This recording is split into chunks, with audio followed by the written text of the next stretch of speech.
Olá, tudo bem, gente? Mais um vídeo no canal e hoje a gente vai falar de um assunto muito divertido: as histórias em quadrinhos e onomatopeias.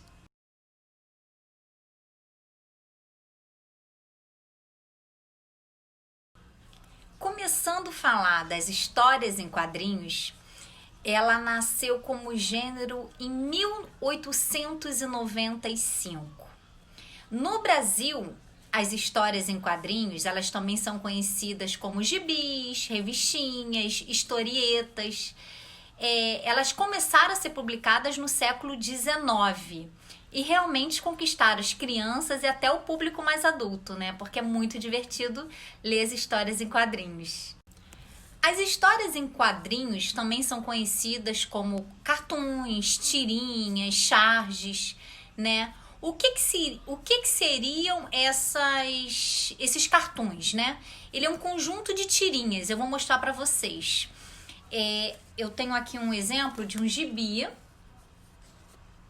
e esse gibi, ele mostra exatamente o que são as histórias em quadrinhos, né? E elas são formadas por tirinhas. O que seriam as tirinhas? Isso é uma tirinha. É um dizer dentro de um quadradinho de um gibi. Isso aqui realmente é uma tirinha. Na verdade, as tirinhas, né? Elas envolvem conflitos, personagens, também voltada para gibis, revistinhas. Então é muito divertido ler gibis. Hoje a gente já tem uma enormidade no mercado. Os mais famosos no Brasil são os da Turma da Mônica, que na verdade é uma criação brasileira, né? E o Maurício de Souza acertou, porque na verdade hoje é conhecido mundialmente, mas o nosso grande artista, né? O nosso grande autor dos gibis brasileiro é um brasileiro, Maurício de Souza, ao qual todos nós admiramos. E agora ele desenvolveu, além de gibis, existem livros, desenhos animados. Então o negócio realmente ficou muito famoso e foi se expandindo pelo Brasil e pelo mundo afora.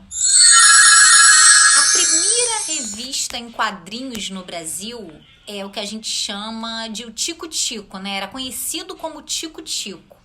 Ela foi lançada no Rio de Janeiro em 11 de outubro de 1905.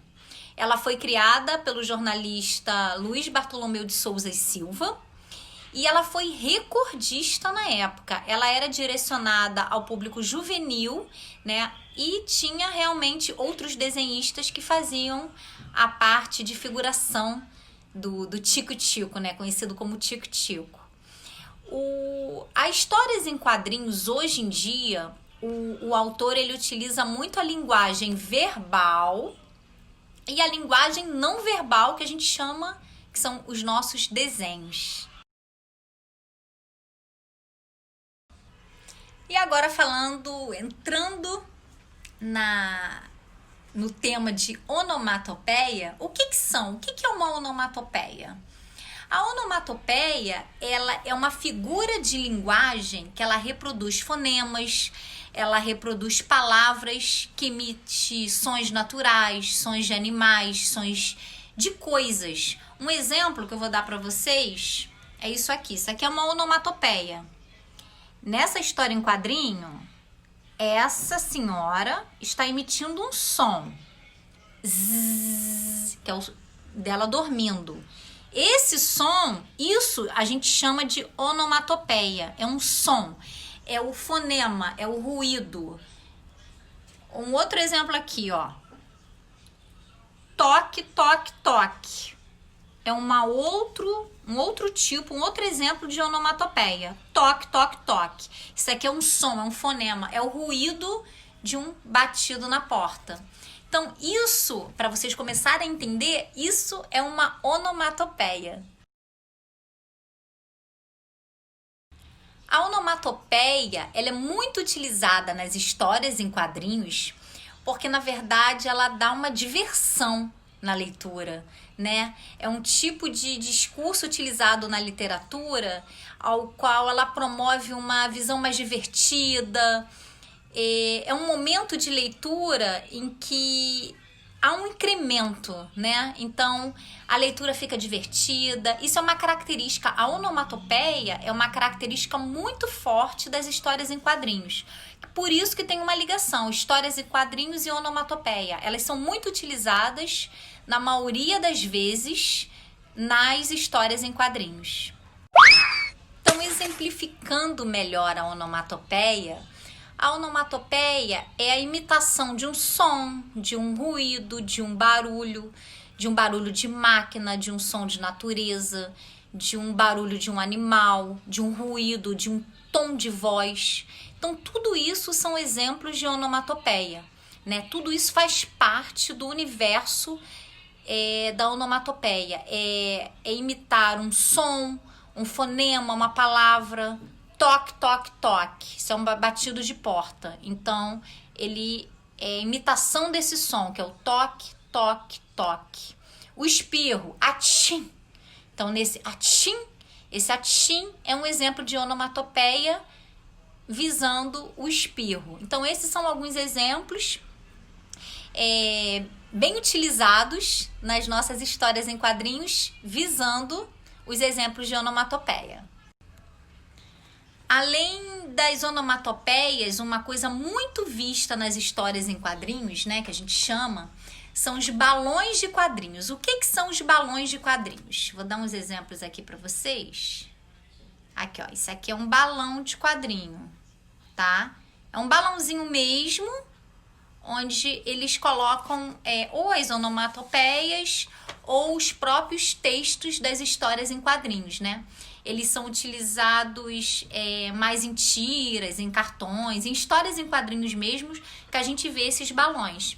E eles permitem que a gente empregue as onomatopeias, eles são estendidos como representações mesmo de falas, pensamentos dos personagens próprios das histórias em quadrinhos.